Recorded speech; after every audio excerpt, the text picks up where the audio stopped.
শরৎচন্দ্রের দেবদাস গল্পের কথা মনে আছে? দেবদাস ভেবেছিল তাকে ছাড়া পার্বতী মরে যাবে, অথচ পার্বতীর জ্বরটুকু অব্দি আসেনি।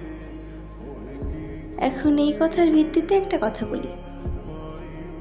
আমি তোমার কাছে খুব সহজেই ধরা দিয়েছিলাম, যার কারণে তুমি আমাকে মূল্য দাওনি। এটাতে অবশ্য তোমাকে কোনো দোষ দিব না।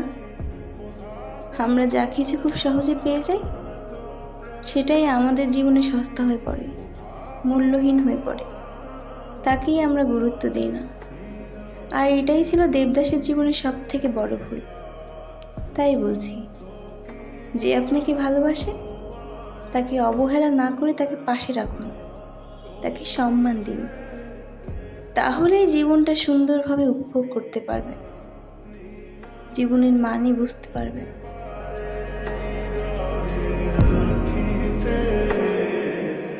মাঝে